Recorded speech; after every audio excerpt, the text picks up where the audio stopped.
a Sub40, o programa de entrevistas de Ópera Mundi com Breno Altman. Boa noite a todos e a todas. Hoje é 8 de julho de 2021. Começa mais uma edição do programa Sub40. Nosso propósito é entrevistar convidados e convidadas que representam uma nova geração de lutadores, pensadores e realizadores. Homens e mulheres de até 40 anos, às vezes um pouquinho mais, que são referências no mundo do trabalho, da cultura e do esporte, das leis, da comunicação e da atividade política de forma geral. O convidado dessa semana é Leonel Hadi. Ele é policial civil e vereador em Porto Alegre, filiado ao Partido dos Trabalhadores. Além das perguntas que serão feitas por mim, nossos internautas e nossas internautas também poderão apresentar questões. Basta escrevê-las nas áreas de bate-papo das plataformas. Na medida do possível, essas questões serão encaminhadas ao nosso convidado. Antes de começar a conversa, gostaria de pedir que façam uma assinatura solidária de Ópera Mundi em nosso site ou se tornem membros pagantes de nosso canal no YouTube. A imprensa independente precisa da sua ajuda para se desenvolver e se sustentar. Também peço que curtam e compartilhem este vídeo, além de ativarem o sininho do canal. São ações que ampliam nossa audiência e nossa receita publicitária. Boa noite, Hadi. Para mim é uma honra tê-lo aqui conosco essa noite. Boa noite, Breno. É uma honra estar contigo, com toda a audiência do Ópera Mundi, esse canal tão relevante para a democracia. E, mais uma vez, vamos tratar aí de temas espinhosos, né? Mas é importante que a gente faça esse debate, né, do campo da esquerda, segurança pública, antifascismo, enfim, uma honra estar contigo. Hadi, a primeira pergunta é direta. Quando e onde você nasceu?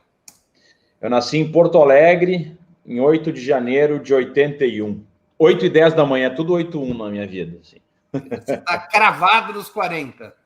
Cravado nos 40. Muito bem. Quais que foram teus passos até virar policial civil e vereador pelo PT, em um ambiente profissional no qual não se morre de amor pela esquerda? Eu, na verdade, a minha formação, digamos, profissional, ela vem da área cultural, né?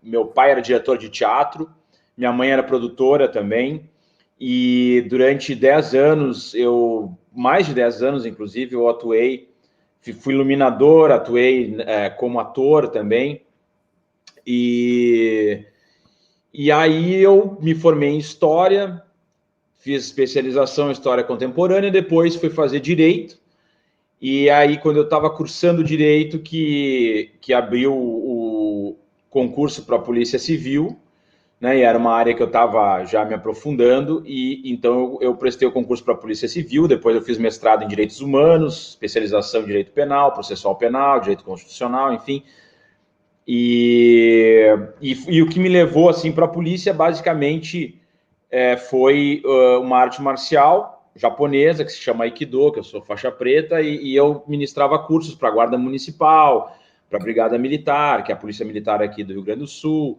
e seguranças da Transurb, que é o nosso metrô aqui, né, vamos chamar assim, aqui em Porto Alegre, e aí isso me trouxe esse interesse e eu prestei o concurso para a Polícia Civil, fui aprovado, e aí segui, né, na carreira da Polícia Civil. Antes de você ser eleito vereador pelo PT de Porto Alegre, você teve quantos anos de polícia? Deu uns 9 anos. Mais ou menos 9 anos, quase 10 anos. Você já veio, então, de uma família de esquerda? Sim, o Leonel, por causa do Leonel Brizola. Meu pai é brisolista, fez parte do grupo dos 11 na legalidade em 62, 61, 62. 61. E depois, minha mãe, meu pai PDT, né? Ele foi um dos fundadores do PDT, a minha mãe foi uma das fundadoras do Partido dos Trabalhadores em Porto Alegre, aqui no Rio Grande do Sul, com Olívio Dutra, essa primeira leva aí dos petistas. e também diretora sindical, do Sindicato dos Bancários, e o meu pai da APTERGS, que era a Associação de Produtores Teatrais aqui do Rio Grande do Sul, de Porto Alegre, né? E então eu venho dessa movimentos sociais, assim, diretas já, bem nessa geração, assim, da construção do Partido dos Trabalhadores e dos movimentos sociais e da redemocratização. Então meus pais eram separados, então eu ia para tudo que era atividade, ou era atividade sindical, ou era atividade do Partido dos Trabalhadores, eu ia junto para... Minha mãe me buscava da creche, e eu ia. Aqui, o Araújo Viana, para quem conhece Porto Alegre, era o local onde aconteciam as assembleias do Sindicato dos Bancários, e lotava, né, naquela época, década de 80. É o ginásio, principal ginásio municipal, né? Isso, exatamente. E aí eu participava, né, dessas atividades. O Araújo Viana é o que é conhecido como Gigantinho. Não, o Gigantinho é um outro também. É um outro estádio que tem aqui fechado, né? O Araújo Viana hoje é um espaço mais ligado a shows de música, né? Mas na época ele tinha um outro viés, um viés mais de...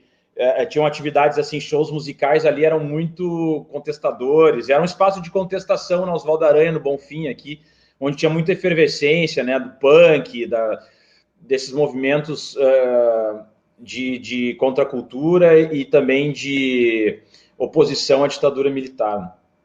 Tua família achou estranho você querer entrar para a Polícia Civil? A minha mãe dizia que eu podia seguir qualquer profissão menos policial, né? Ela dizia isso. Que gato escaldado tem medo de água fria, né? Porque tem toda uma, né, tinha toda uma experiência da situação da ditadura militar. Os dois, né? Imagina, meu pai teve peças censuradas, né? Ele era dramaturgo também, tinha espetáculos teatrais e ele teve vários espetáculos censurados. Ele foi monitorado, né, pelo DOPS, enfim. E a minha mãe era um pouco mais jovem, mas ela teve muito problema em relação ao Banco do Brasil, onde ela trabalhava. Então ainda era esse período, por ela ser liderança sindical, então tinha muito aquela paranoia. Eu me lembro em criança essa coisa de os telefones estão grampeados, toda essa função. Então era natural, né, ter essa relação assim, com os órgãos de segurança. Mas a minha mãe faleceu, eu tinha sido já aprovado no concurso, e ela faleceu antes de eu realmente cursar a Cadepol. Eu estava aprovado no concurso, eu já estava fazendo um estágio dentro da Secretaria da Segurança Pública, e quando ela faleceu, mas ali ela meio que entendeu, assim, que já estava em outro processo, era um outro momento que a gente estava passando, né? Mas ela tinha, assim, essa lógica, né? Os dois tinham. E do outro lado, qual foi a reação dos seus colegas na Polícia Civil ao receber alguém com uma formação tão destacada de esquerda? Engraçado, o que mais assim, a parte da esquerda, no primeiro momento, não foi um problema assim, dentro da polícia. O que causava o estranhamento era qual era a profissão anterior à polícia, que era o fato de ser ator, trabalhar com publicidade, e ser ator de teatro, e ter muita vinculação com o teatro infantil, e, enfim. Isso foi a maior surpresa, assim, né, que tinha. E é muito engraçado, porque depois eu me formei, né, fui avançando dentro da polícia e tal, e a minha última função ali, durante anos, foi no departamento de homicídios, na divisão de homicídios, e extremamente operacional, e eu me formei também operador tático, que são, né, os policiais operacionais mesmo, cumpre mandados, prende.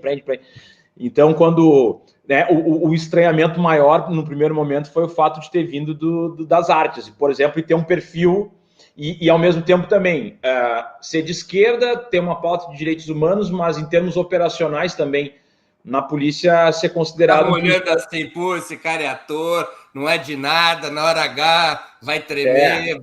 Isso aí, esquerda, direitos humanos, era, né? E aí, ao mesmo tempo... Botavam fé na tua capacidade operacional.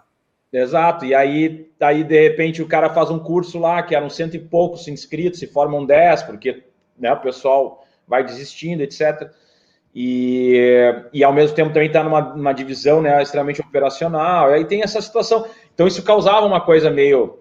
Né, e aí é dos direitos humanos, mas daí é o primeiro a entrar na casa, essas coisas, né, de cumprir mandados, né, judiciais, etc. E eu realmente nunca me furtei assim ao trabalho, né? E deixar nenhum colega na mão. Então, independente, é o que eu sempre falo, assim, as pessoas pensam, mas como é que é a tua relação com teus colegas da polícia? Eu disse, depende. Foi colega que eu trabalhei ou colega que eu não trabalhei? Se for com um colega que eu trabalhei, eles podem odiar o meu ponto de vista ideológico, político, partidário, né? A gente pode ter tido brigas homéricas, assim, grupo de WhatsApp ou debate político, que aconteceram mesmo, mas eu tenho certeza que ele jamais vai dizer assim que eu fui um mau colega, ou que eu não sou um bom colega, ou que... Entende? Então essa é a diferença. Eu disse, se ele trabalhou comigo, ele vai te dizer, politicamente eu desprezo, mas profissionalmente sempre foi um colega que cumpriu com seus deveres, nunca deixou ninguém na mão, etc. Se tu for pegar os caras que nunca trabalharam comigo, por exemplo, não tiveram, só conhecem pela internet e tal, aí eles vão dizer, é um Zé Ruela, é um bunda mole, é isso e aquilo, bababá, porque daí mistura, né, o teu posicionamento político que ele discorda com a tua atuação profissional. Hadi, por que você acha que predomina nos aparelhos repressivos do Estado brasileiro, como é o caso da Polícia Civil, uma posição tão hostil às ideias progressistas e muitas vezes torna-se hegemônica a própria cultura do fascismo? Eu discordo um pouco sobre a ideia de que a instituição em si, digamos que o fascismo ele está introjetado de fato nas instituições policiais. Eu acho que ela cruza com vários aspectos do fascismo. Mas eu sempre falo, né, no momento em que a instituição... E, claro, eu vejo que a gente está caminhando nesse sentido, infelizmente. Mas eu penso assim, no momento que as instituições policiais forem fascistas, esse diálogo entre nós aqui, ele não pode acontecer, entende? Então, porque o fascismo ele não admite qualquer tipo de contradição, assim, né? Mas o que eu penso? Tem vários fatores, né? Primeiro que as instituições, né, o Estado, na verdade, o Estado brasileiro, como a maior parte dos estados, ele vem de uma lógica burguesa, capitalista, né, hoje, né? Então, manutenção de status quo de uma elite, etc. E a polícia, bem ou mal, ela é o braço, né, o aparato repressivo desse Estado para a manutenção do status quo, que é o patrimônio, enfim, de uma elite. E então as instituições elas já são articuladas dessa forma. Mas elas são articuladas bem de antes, né? Elas vêm desde a legislação, que é feita por políticos que representam uma elite. Depois nós vemos aí sendo executado pelos governos, que também são políticos que representam, que vêm de uma elite. Depois nós temos o judiciário, nós temos o Ministério Público, nós temos toda uma casta vinculada a uma elite branca, né? Que reproduz o racismo estrutural e que determina como devem ser cumpridas as ordens, como deve ser cumprido, né, o aparato. E a polícia vai lá e executa isso dentro desse sistema muito mais amplo do que a própria polícia. Então, naturalmente, né, toda a lógica vai ser empurrada para um conceito de nós e eles. E nós temos, então, um problema mais grave ainda, que é o militarismo dentro da polícia militar, e que por isso que eu defendo a desmilitarização, porque isso é um problema, inclusive, para os trabalhadores da segurança pública, para o próprio policial trabalhador, ele sofre com esse sistema militar dentro da polícia. Mas, enfim, essa lógica do nós e eles, do inimigo, né, nós temos que manter uma certa ordem, e essa ordem ela é uma ordem de manutenção do status quo de uma pequena elite, que é a financiadora, né, de todo esse Estado. Então, isso automaticamente, né, a gente já vem historicamente de uma lógica de manutenção da escravidão e vai avançando. E aí a gente tem lá a ditadura militar, daí em 68 e 69 se estabelece o sistema atual que nós temos de segurança pública, em que a polícia militar acaba tendo a preponderância. Em 88 a gente não faz a redemocratização, a gente não desmilitariza, a gente não fala sobre carreira única, uma entrada só para as polícias, a gente não redemocratiza, a gente não faz a comissão da verdade, a gente permite com que esses indivíduos permaneçam dentro dessas instituições. Isso vai poluindo o ideário, né, o imaginário de que naquele tempo era bom, agora que tem muita restrição, né, e aquelas corrupções foram ficando, então tu entra uma nova geração que já não é mais tão corrupta quanto a antiga, que tem uma nova lógica, mas isso fica permeado, entende, por essa ideário de que, bom, a criminalidade durante a ditadura não existia, a corrupção, não, né, e isso vai sendo poluído. Então, a gente tem uma lógica que vai permeando. E, ao mesmo tempo, a gente também tem que ser honesto, né? O campo da esquerda nunca debateu, de fato, segurança pública, embora o Lula, né, o governo Lula, principalmente, tenha feito políticas muito relevantes para a segurança pública, tanto é que valorizou enormemente a Polícia Federal, a Polícia Rodoviária Federal, né, em termos salariais, de equipamentos, treinamento. Bom, ele colocou em outro patamar as polícias. Eu digo aqui no Rio Grande do Sul, o governador Tarso Genro, também do PT, é considerado um dos melhores governadores, se não o melhor governador para a segurança pública, reestruturou a Polícia Militar, reestruturou a Polícia Civil. Então, quer dizer, em termos de políticas públicas, de enxergar a segurança pública como algo essencial, nós temos vários exemplos, né, dentro da próprio campo da esquerda. Mas em termos de debate, né, a esquerda nunca conseguiu dialogar de fato com os profissionais da segurança pública. Por quê? Bom, a gente vem da ditadura, a gente vem lá da escravatura, a gente tem toda uma leitura que a polícia é repressiva, etc, etc. Então é natural que a gente tenha, né, situações de descompasso. Agora, a gente nunca enxergou o policial como um trabalhador no discurso. Nunca teve um diálogo em relação ao policial como um trabalhador. Então fica difícil, às vezes, a gente exigir também que o policial se enxergue como um trabalhador e que ele queira dialogar com o campo da esquerda, né? Ele vai sempre ver assim, esses são os baderneiros, são os caras que eu sempre sou colocado lá para alguma manifestação deles, daí eles me xingam, aí tá com coisa, e aí eu também tô de saco cheio, já tô 5, 6 horas de pé, com o sol pegando na minha cabeça, sem me alimentar, e os caras xingando, e bababá. Então, quer dizer, tu entende? Tu vai, aí me mandam para fazer uma reintegração de posse com aqueles caras do MST, vagabundo, sabe? Então, e aí, ao mesmo tempo, também a gente diz, o policial é tudo fascista, o policial é tudo autoritário, ele só vem para reprimir. Então, aí, mas por que a polícia é extremamente boa? Eu posso te dar N motivos. O fato é, eu discuto até hoje, isso que eu sou, é o que eu digo. Podem me xingar, podem achar o que quiser. Eu sou de esquerda, eu nasci na esquerda, entendeu? Eu não... Me xingar, achar que eu sou fascista, porque eu sou policial, ficar lacrando, me cancelando na internet, para mim, problema zero. Eu vou continuar votando no Lula, entendeu? E fazendo campanha para o PT, mesmo que enfim, tanto faz para mim, entendeu? Agora, pensa essas relações com pessoas que não são militantes, que não nasceram no seio da esquerda, que não nasceram no seio sindical. Tu cria um problema absurdo. Como é que você decidiu ser candidato e foi eleito vereador? Você foi eleito vereador com apoio dentro de setores da Polícia Civil ou nada a ver? Esse tema não foi parte da construção da sua candidatura?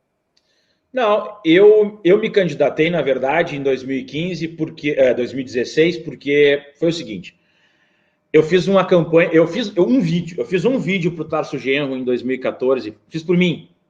Ninguém me conhecia no PT, eu sou filiado desde 99 no PT, mas ninguém me conhecia, eu sempre fui militante de rua, de fazer campanha, pegar panfletinho e ficar botando em caixinha de correio, de ir para manifestação, sabe, essas coisas assim. Mas eu nunca tive vida partidária, setorial, essas coisas de partido.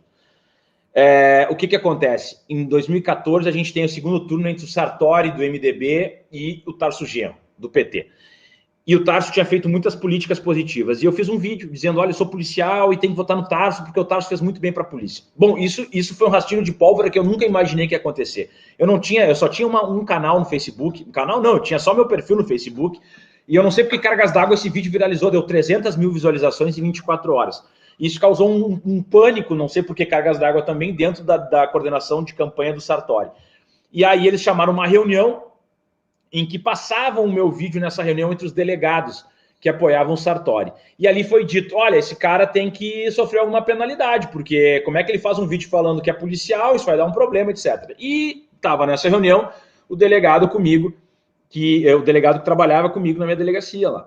E aí ele me chama depois e diz, olha, Leonel, sabe que eu sou ligado a Ana Amélia Lemos, do PP e tal, ele era bem direita mesmo, né? E enfim, eu tô apoiando o Sartori no segundo turno, e vou te dizer, eles disseram que eu tinha que te punir, eu disse que eu não ia te punir, porque tu é um bom policial, etc, etc. A tua ideia ideológica, né, teu ponto de vista político, tanto faz, a gente discute aqui, mas eu respeito. E aí o que acontece? Eu levei isso frouxo, eu disse, bem capaz, né, então, minha opinião política, eu não sou ninguém, eu tô trabalhando aqui e tal. O que acontece? 2015, primeira sindicância que é movida contra um policial no estado foi contra mim. Então, sindicância número 1 de 2015 foi contra mim. Para quem não sabe, sindicância é um processo que a polícia move contra um policial que comete algum delito. E qual era o meu delito? Meu delito foi utilizar minhas redes sociais para criticar o Sartori, o governador, que naquele momento estava cortando hora extra, estava fechando postos das polícias, estava cortando o salário dos professores, começava a atrasar salários dos servidores, e eu ia lá no meu Facebook, ingenuamente, fora do horário de trabalho, falava alguma coisa, e eles foram pegando tudo que eu postava contra o governador, criticando, mas criticando politicamente, eu não criticava pessoalmente, chamava de ladrão, nada disso, só dizia, olha aí, tá destruindo o Estado, tá atacando servidores, que vergonha esse governador, etc.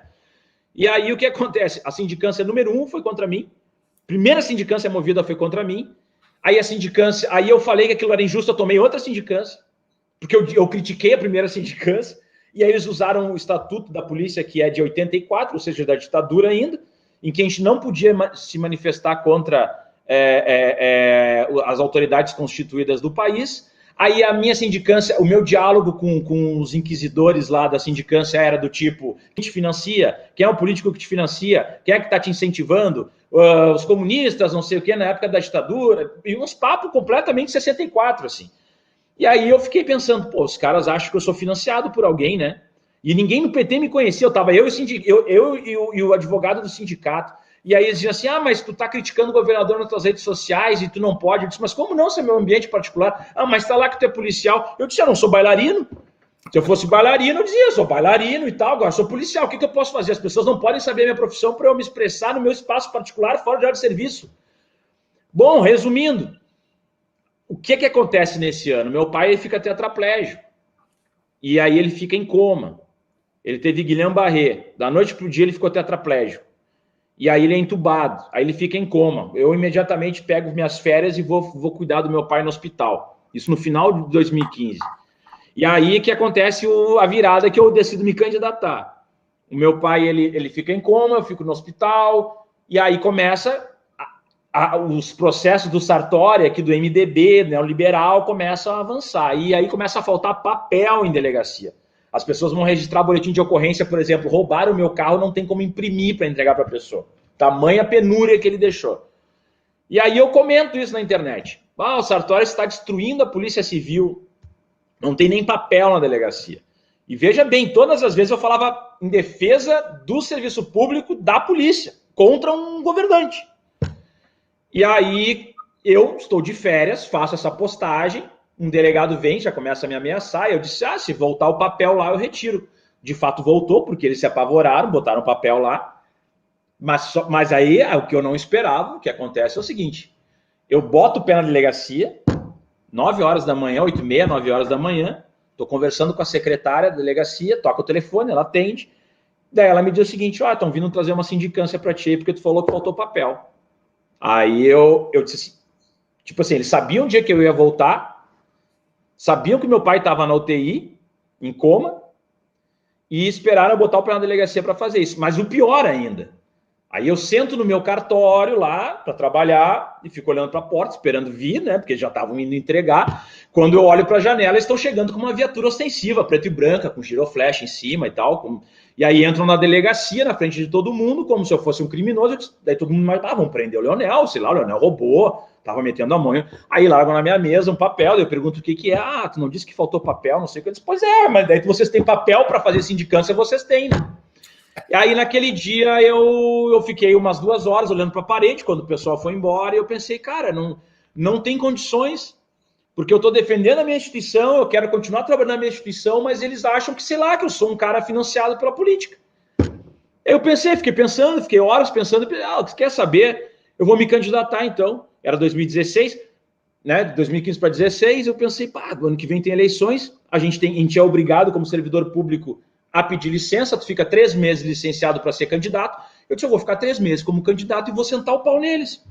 E foi o que eu fiz. Só que assim, eu fui entrar na campanha em junho, por aí, e quando começa a campanha foi quando eu decidi praticamente, assim. E era eu e um amigo gravando um vídeo. E eu falei para ele, se tu não vier comigo, eu não tenho nem como fazer, porque não tem ninguém me conhece, sou eu sozinho. Bom, resultado, a gente não se elegeu por 80 votos, né, na eleição. Mas era uma coisa muito de reativo, sabe? Era pegar os políticos e escrachar, e denunciar, e bater.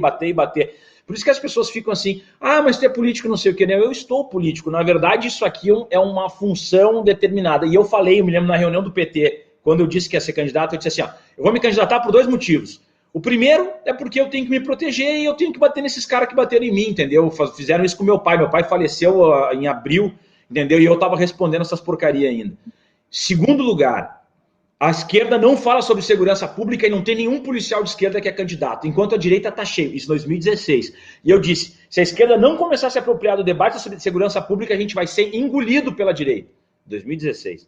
Bom, 2018 está aí, né? Bolsonaro presidente, nem preciso dizer qual foi a pauta que ele utilizou para se eleger.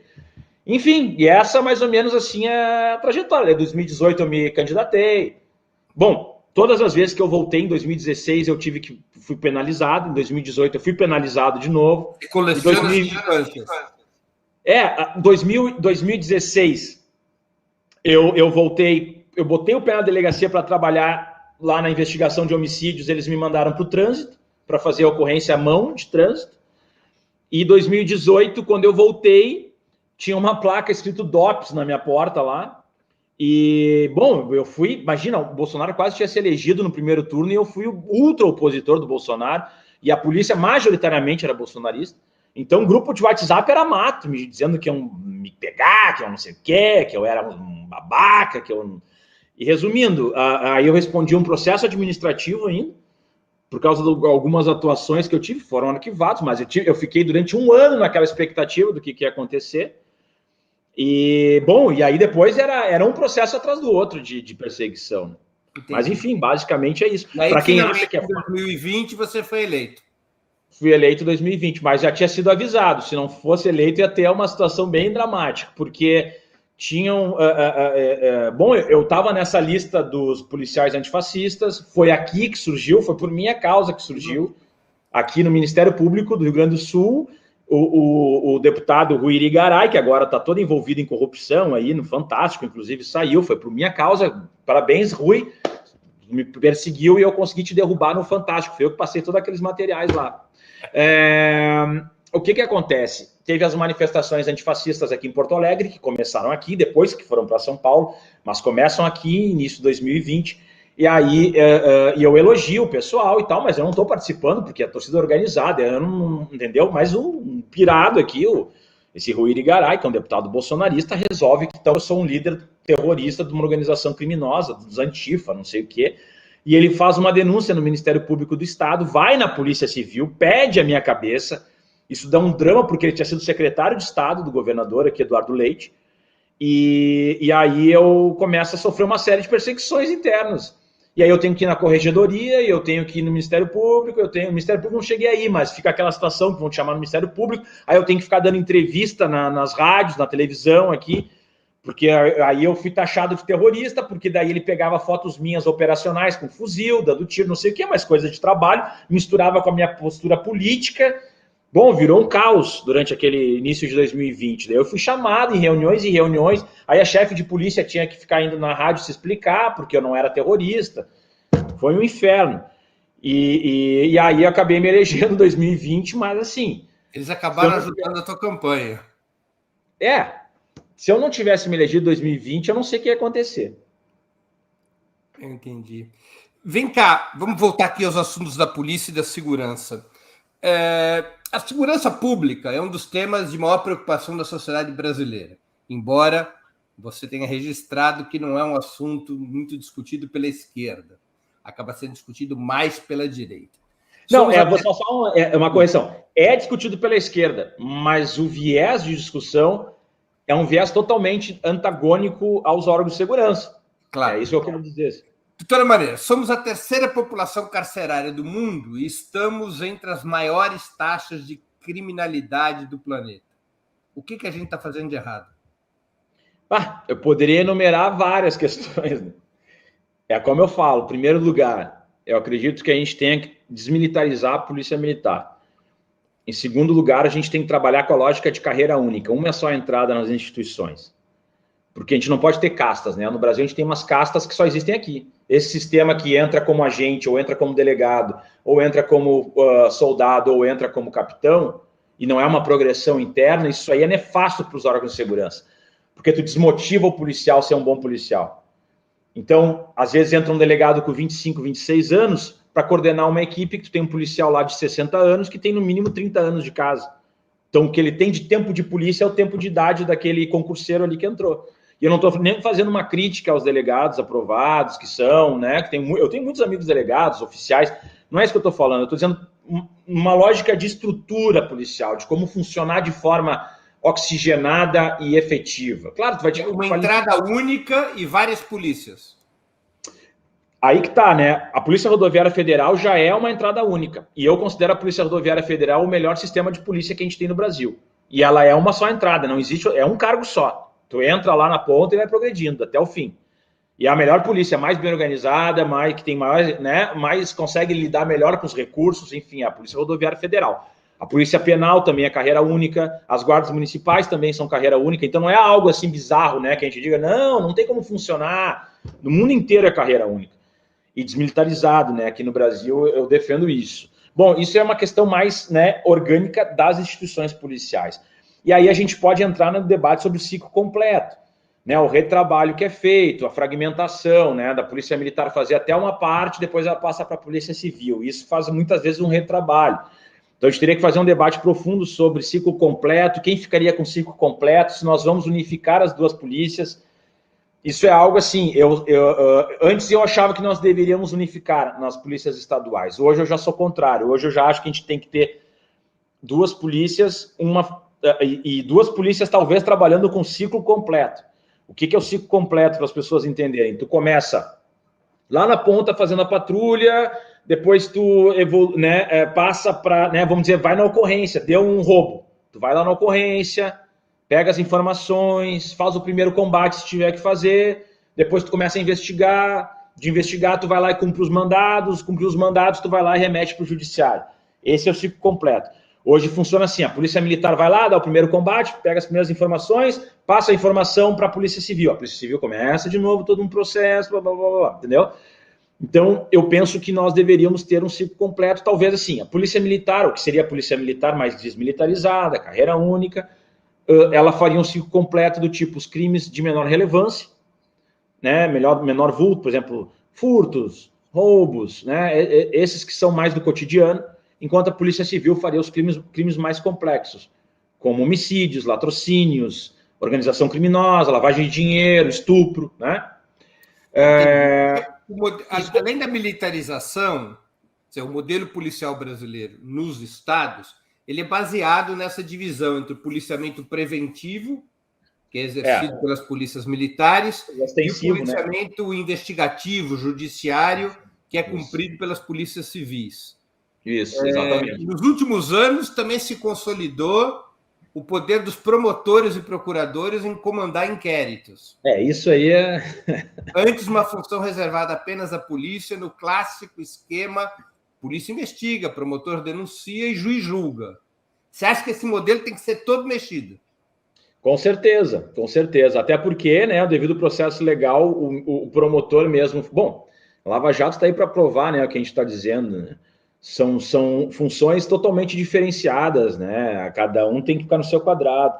Agora, é claro, o Ministério Público também tem que ter autonomia para fazer, né, as atuações que tem a sua funcionalidade, né, de controle, etc, etc. Eu não estou dizendo que tem que, né, só a polícia investiga e tal, mas a forma como está posto fica muita sobreposição de funções. A gente tem as guardas municipais ainda que tem uma função essencial também nesse policiamento comunitário, nesse policiamento preventivo também, e que são desmilitarizadas e devem permanecer assim. O problema hoje no Brasil é que a gente está indo exatamente no caminho oposto. A gente está indo para a militarização absoluta, inclusive das instituições civis.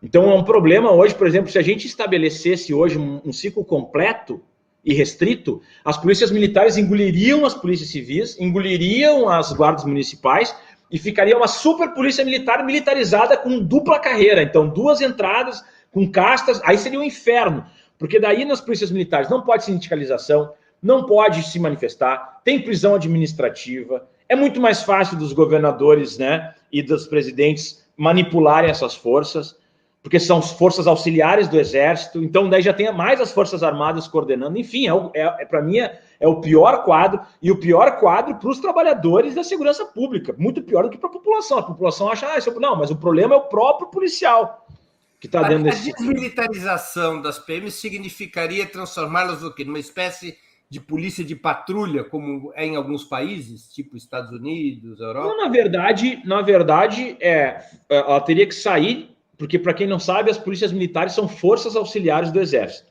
O que significa isso? Elas são subordinadas aos governadores de forma direta, mas, acima de tudo, elas são subordinadas às Forças Armadas, ao Exército, especificamente. Então, elas seguem todo um ordenamento militar mesmo. Então, elas seguem Código Penal Militar, seguem todo o regimento militar. Então, por exemplo, por isso que o policial não pode sindicalizar, não pode se manifestar, não pode ter qualquer tipo de discordância básica democrática com o superior hierárquico. Agora, retirando isso, tu não vai retirar hierarquia, não vai retirar disciplina, não vai retirar ostensividade, não vai retirar, inclusive, o uniforme, porque a Polícia Rodoviária Federal, para quem não sabe, é desmilitarizada e é ostensiva, ela utiliza o uniforme. As pessoas olham no primeiro momento e acham que é militar, porque eles usam calça caque, roupa azul, né? As guardas municipais também são desmilitarizadas, mas tu olha, bom, é uma polícia ostensiva, né? Faz um policiamento ostensivo. Então, quer dizer, a polícia militar, ela seguiria com essa característica, né, de ostensividade, e aí a gente poderia fazer o debate, isso daí é o ciclo completo, que é o debate a ser feito, se ela faria só o ostensivo, ou se ela poderia ter um aspecto de ostensividade, mas ao mesmo tempo também, né, de investigatório. Esse é um debate que ainda não é fechado, tem várias possibilidades, mas seria mais ou menos essa lógica. Adi, muitos especialistas são favoráveis à legalização das drogas como medida fundamental para reduzir a criminalidade e enfraquecer o crime organizado, além de deter o encarceramento em massa. Apontam, inclusive, o sucesso que medida dessa natureza teria tido em outros países. Qual é o teu ponto de vista? Eu sou favorável à regulamentação e descriminalização da produção e comércio de drogas. Claro, eu acredito que a gente tenha que iniciar, né, na maconha. Tanto é que aqui em Porto Alegre, né, nós, na verdade, em termos de Câmara de Vereadores, nós somos os precursores, assim, pelo menos aqui no Sul, né, de 3 projetos de lei vinculados à cannabis medicinal, né, maconha medicinal, e a gente defende essa pauta, né, antiproibicionista. Por quê? Acho que o primeiro ponto que nós temos que pensar, claro, não é um oba-oba e não é dizer assim, use drogas, não vai acontecer nada. Não é isso. Mas a gente tem que trazer para a legalidade, para fazer um debate justamente para reduzir o consumo e também com o objetivo de a gente ter uma política até que vai reduzir o encarceramento, né? Olha aí, ó, quis participar. Esse aqui é o Marx, para quem não conhece, Marx, é Marx, não é Marx, é Marx mesmo, em homenagem ao Karl Marx, mas enfim. E eu acredito que sim, que isso, na verdade, para mim é inexorável, já é algo dado. A maconha, desculpa os conservadores, desculpa o pessoal, a maconha será legalizada no Brasil. A questão é saber quando e em que termos. Esse é o debate que nós temos que fazer. Se os Estados Unidos já legalizou, se o Canadá já legalizou, se o México já legalizou, ou seja, vem do norte, né? Está vindo exatamente assim, do norte para o sul. Não tem como, Brasil. Não tem como, né, os seus conservadores aí irem contra isso. É só perda de tempo. Como tudo, né, no Brasil é por último, né? Abolição da escravatura, né? O casamento dos divorciados, enfim, o Brasil é um retrocesso. Ele só espera para ser o último e ter o retrocesso acontecendo. Então, eu defendo isso porque isso vai quebrar o monopólio do tráfico de drogas, tá? Não vai acabar. As facções que vendem drogas vão continuar vendendo, mas vai ter uma quebra do monopólio. E o raciocínio é muito simples e econômico. Se tu tem só um grupo vendendo drogas, né? Um grupo que eu digo, vários grupos disputando entre si, mas todos na ilegalidade. Se tu traz o Estado e regulamenta isso e coloca na legalidade, tu vai ter uma quebra do financiamento desse crime. E outra, tu vai ter uma redução no encarceramento, porque o nosso problema é o superencarceramento. E o problema é, a gente tem uma superpopulação carcerária, mas de crimes ridículos. A grande maioria é de crimes ridículos, não é de homicídio, não é de latrocínio, não é de estupro. São crimes ridículos, como o biqueiro do tráfico de drogas.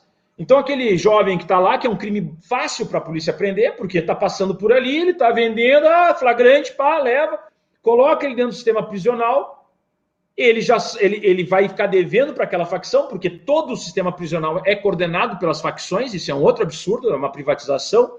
Então, quer dizer, a gente paga, né, o sistema prisional para as facções coordenarem e lucrarem em cima de algo que o próprio contribuinte... Então, é uma coisa meio insana.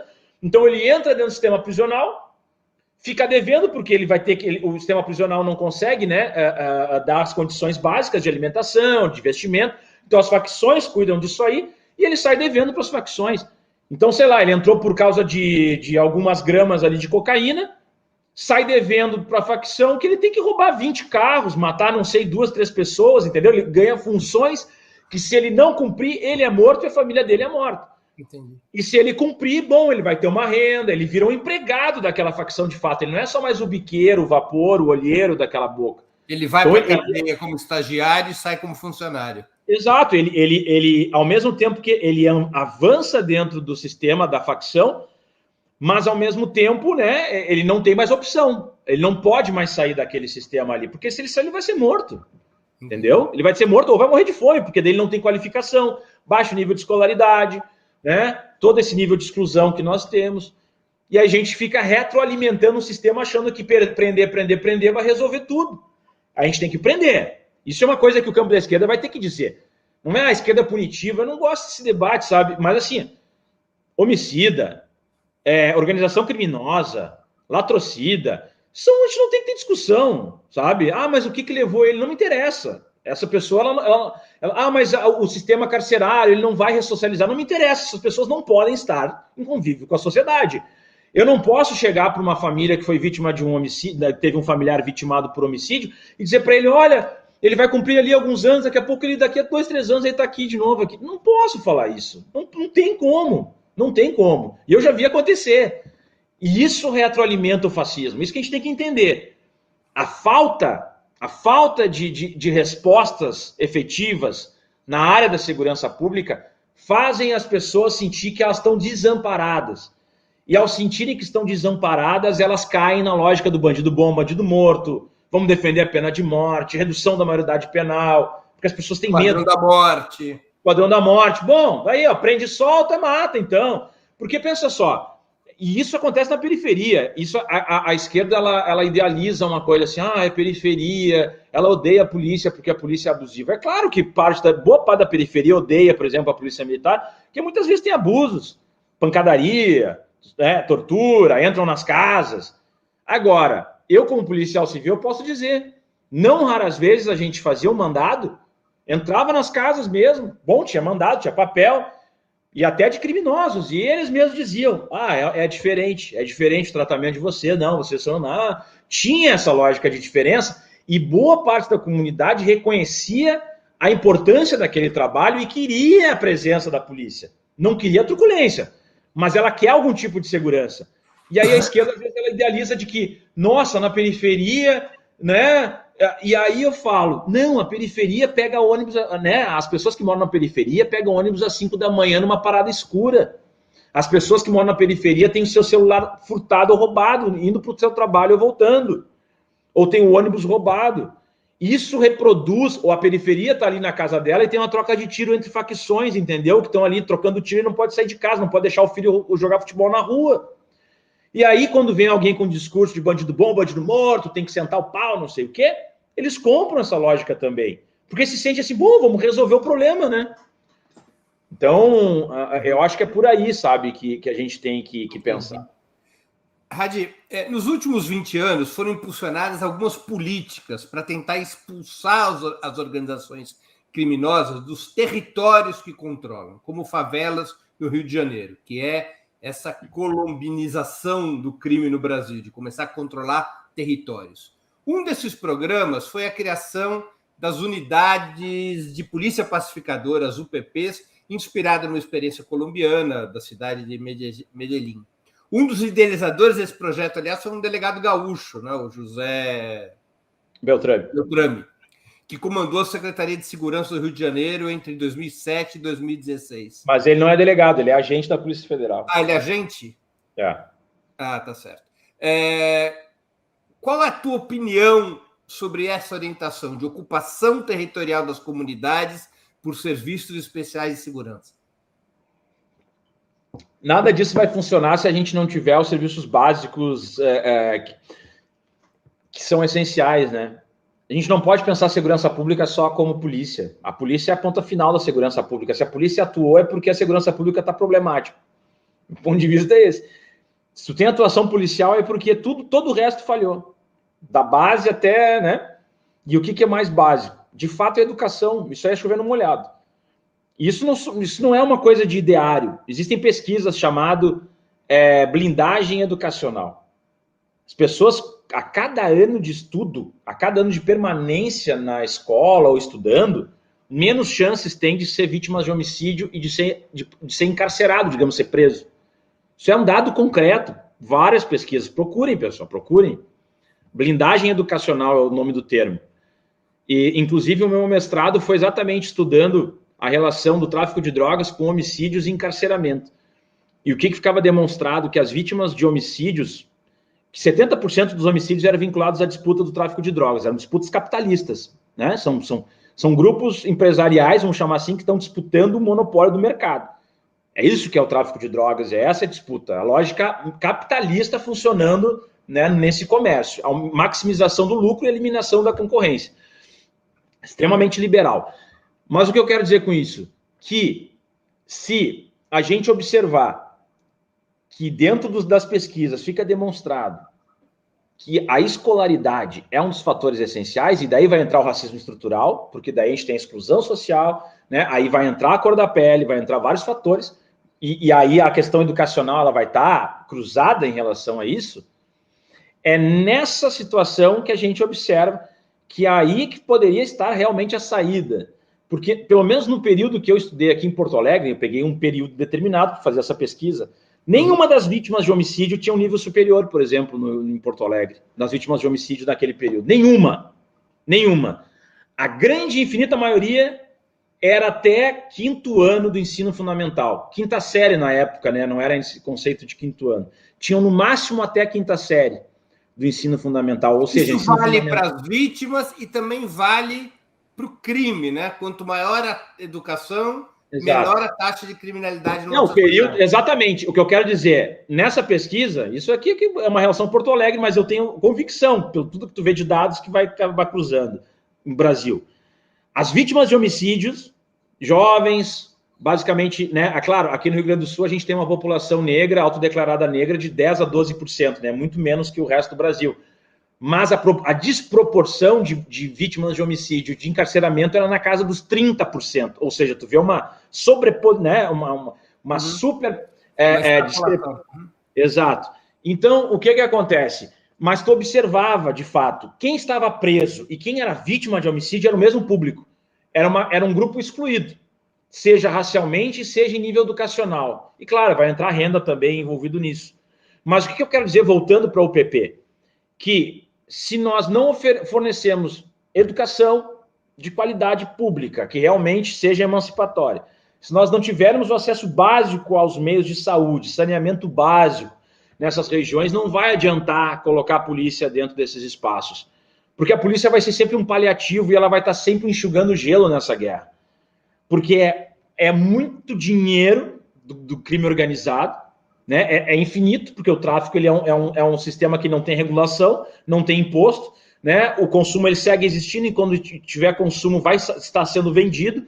Isso financia o tráfico internacional de armas, isso financia, inclusive, os policiais corruptos, juízes corruptos, políticos corruptos. E então, aí tu bota a polícia lá dentro de um espaço em que o Estado só está lá como força policial, como Estado policial, não tem como dar certo. Ele vai se sustentar enquanto tiver recursos para sustentar essa política. Mas no momento que tu não tiver mais recursos para sustentar essa política de ocupação territorial na base da força, acabou. E foi o que aconteceu com as UPPs. Elas reduziram a criminalidade no momento em que ainda existia recurso público, né, para ser colocado lá, para botar policiais, para colocar né, o aparato repressivo, visual, entrando em conflitos com a criminalidade. No momento em que começou a entrar em crise econômica, o Estado já não conseguia mais financiar aquilo, começaram a se reduzir, os policiais começaram a ser mortos nessas UPPs, os confrontos começaram a ficar cada vez mais evidentes, porque daí, né, aí o crime começava a querer voltar para essas regiões, aí começa a troca de tiro, começa a criar antipatia da população com as polícias, e foi um fracasso. Acabou sendo um fracasso. Por quê? Porque não veio o resto, não veio a cultura, não veio acesso a cultura, não veio acesso a oficinas, não veio acesso à saúde, não veio acesso à educação. Simplesmente permaneceu o que era e botou a polícia lá dentro. Ocupou o território militarmente, vamos chamar assim, e, bom, chegou um momento, não consegue sustentar, 4, 5 anos, deu, né? Foi o que aconteceu. Então, acabou sendo um fracasso com uma ideia que seria, primeiro ocupa, né, como polícia, e depois vem os outros serviços. Esse era o conceito essencial e que, bom, a gente pode discutir a forma como foi feito, mas é um conceito que funcionou em outros locais. Infelizmente, no Brasil foi descontinuado. Claro. Ou seja, do ponto de vista, de um ponto de vista de esquerda, não se deve negar a importância da segurança pública, como muitas vezes acontece, mas tampouco deve-se abrir mão desse conjunto de serviços para poder enfrentar o tema da criminalidade, é isso? Exatamente, exatamente. Porque assim, ó, é óbvio que a gente sabe que a esquerda... Eu sempre falo o seguinte, a direita ela tem respostas simples para questões complexas, e a esquerda tem respostas complexas sempre. Então, por exemplo, o que eu quero dizer com isso? Existe criminalidade, bandido bom, bandido morto. Se o vagabundo tivesse morrido, não teria cometido um crime. Isso é muito simples para a população que tem medo de entender essa resposta. Sabe? É simples, não precisa... E para a gente mesmo, você vai dizer que não, né? Se o cara tiver... Agora, a gente sabe que isso não vai adiantar. É um ciclo que não adianta só eliminar fisicamente essas pessoas. Elas vão continuar praticando porque o sistema está todo corroído. Então, é um ciclo infinito. Mas a esquerda, o que ela diz? Ela não dá uma resposta, ela diz o seguinte, mas a gente tem que entender as motivações que levaram esse jovem a cometer crimes. Esse jovem que roubou o seu carro, senhor cidadão, primeiro ele teve uma educação frágil, uma família desestruturada, que fez com que ele chegasse nesse momento dessa violência, e nós temos agora que cuidar dele dentro do sistema prisional para tentar ressocializar. Tu entende que isso é uma resposta que para o cidadão que está com medo, ele vai querer te matar. Ele vai dizer, isso aí, direitos humanos e defesa do vagabundo. A gente tem que entender, não adianta a gente ficar dizendo que está certo ou errado. Eu sei que esse raciocínio está errado. Eu só quero dizer, se a gente continuar se comunicando assim, insistentemente, a gente vai estar sempre recebendo o mesmo feedback, a mesma resposta de uma sociedade conservadora, de uma sociedade que a gente sabe que tem uma, né, estruturalmente racista. Então a gente tem que saber dialogar. Olha, as motivações são essas, mas agora nós queremos de fato que também essa pessoa não fique aí roubando as outras, né? A gente tem que dar uma resposta. Aí vão dizer que é populismo penal, sei lá, vão dar um termo aí acadêmico, tranquilo, eu pouco me importo. Eu quero dialogar com a população que tem medo e que quer uma resposta para a solução dela, que teve seu carro roubado, que, sei lá, perdeu um ente querido, que teve alguém que, né, sofreu uma violência. Porque assim, vamos ser honestos, eu já fui roubado, a mão armada.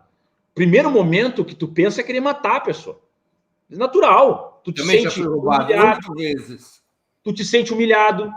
Tu te sente, sabe, assim, numa situação de covardia, sabe?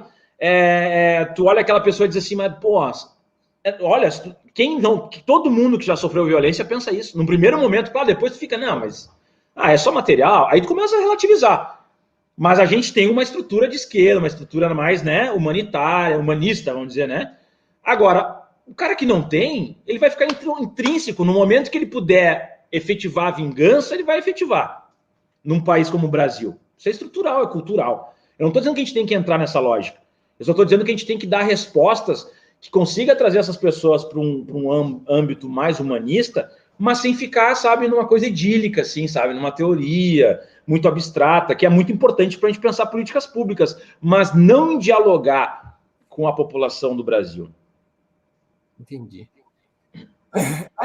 Os policiais antifascistas, mudando um pouco de assunto, eles chegam a ser uma corrente organizada dentro das polícias? O que eles defendem? A gente tem que diferenciar, né? Eu sou um militante antifascista. E antes até do movimento dos policiais antifascismo. A gente tem o movimento dos policiais antifascismo. Isso é um movimento organizado como se fosse, vamos chamar assim para as pessoas entenderem, o movimento dos policiais antifascismo, eles são como um sindicato, uma associação, né? Eu fiz parte do movimento de 2018 até 2020. Aí eu me afastei do movimento, mas como eu já fazia uma militância antifascista, segui fazendo uma militância antifascista. O que eu quero dizer com isso? Todo policial que faz uma militância antifascista ou abertamente, né, de esquerda, sofre consequências dentro da instituição. Então, qualquer policial que vocês observem que está fazendo uma militância mais aberta em rede social, no campo da esquerda, pode ter certeza que algo ele já perdeu. Uma promoção, ou uma sindicância, ou já foi transferido, ou ele é colocado em uma função que ele não queria estar. Ele está pagando um preço. E, na lógica do movimento dos policiais antifascismo, existe, então, eu não tenho autoridade para falar o nome do movimento, mas eu vou dizer, né, mais ou menos para as pessoas entenderem, o movimento ele tem um manifesto, e nesse manifesto tem alguns pontos que o policial que quer participar do movimento dos policiais antifascismo tem que cumprir, que é defender a desmilitarização, a regulamentação e legalização do comércio de drogas, a redemocratização das forças policiais, a luta contra a desigualdade social no Brasil, entre outros pontos. Inclusive, né, foi através de um dos manifestos dos movimentos policiais antifascismo que também gerou aquele, né, que eu já tinha falado, que também estava junto com aquele dossiê dos policiais antifascistas, que o Ministério da Justiça fez de forma ilícita. Mas é um movimento que ele está em praticamente todos os estados da federação, envolve praticamente todas as polícias, mas ainda ele é muito reduzido frente ao volume de policiais que nós temos no país, né? Mas ele tem uma função importante de diálogo, uma função importante de debate, e eu tenho grandes amigos dentro do movimento, tenho grande admiração pelo movimento dos policiais antifascismo. Hadi, a gente, infelizmente, está chegando ao final aqui da nossa entrevista. Eu vou aqui fazer umas perguntas ping-pong que sempre ocorrem no final das conversas no Sub-40. Bora lá, time de futebol. Não tenho, cara. Não tenho time. Como é que é possível? Isso é raro para um gaúcho. Para um gaúcho não tá no Grêmio ou no Inter é muito difícil. Porque você não gosta de futebol ou porque você... Cara, eu até gosto de futebol, assim, mas não para torcer, sabe? Eu acho que futebol virou uma mercantilização, assim, eu não tem porquê. Eu não vejo motivo, assim. Livro inesquecível. Siddhartha, do Hermann Hesse. Música preferida. Tem uma banda que ninguém vai conhecer, mas é Citizen, da Northlane, uma banda australiana. A banda chama Citizen? A banda se chama Northlane. Northlane. E a música é Citizen. Vou procurar depois. Não tenho a mínima ideia do pesado. É pesado. Filme marcante. Blade Runner. Blade Runner. A versão original ou a versão nova? A versão do... não é original, é como se fosse uma sequência, né? Mas é a primeira do Harrison Ford. De 82. É. Ídolo político. Lula. Evento histórico do qual gostaria de ter participado. A legalidade. A campanha da legalidade. A campanha da legalidade com o Brizola. Quando a brigada militar ficou ao lado... Ficou ao lado do governador contra a tentativa de golpe. É um belo evento para participar. Isso aí. Hadi, muitíssimo obrigado por teu tempo e por ter participado do Sub-40. Eu tenho certeza que nossos internautas aproveitaram muito essa hora de conversa, que poderia ter se estendido por várias outras. Muito informativo, muito útil para os debates atuais. Muito obrigado. Obrigado, eu que agradeço. Obrigado a todo mundo. Chega ao final mais uma edição do programa Sub-40. Hoje, nosso convidado foi o vereador de Porto Alegre e policial civil, Leonel Hadi. Queria agradecer a audiência, especialmente a todos que enviaram perguntas, pedindo desculpas por elas não terem sido lidas em função do tempo do programa. Mais especialmente ainda, minha gratidão aos que contribuíram com o Superchat ou o Super Sticker, aos que se tornaram membros pagantes do canal de Ópera Mundi no YouTube ou que fizeram uma assinatura solidária em nosso site. A próxima edição do Sub 40 será no dia 15 de julho, quinta-feira, às 20 horas. A convidada será Tamires Sampaio, advogada e secretária adjunta de Segurança Pública em Diadema, São Paulo. Até lá, boa noite e um grande abraço. Para assistir novamente esse programa, se inscreva no canal do Ópera Mundi no YouTube. Curta e compartilhe nossos vídeos, deixe seus comentários. O jornalismo de Ópera Mundi é mantido com o seu apoio. Faça uma assinatura solidária em www.operamundi.com.br.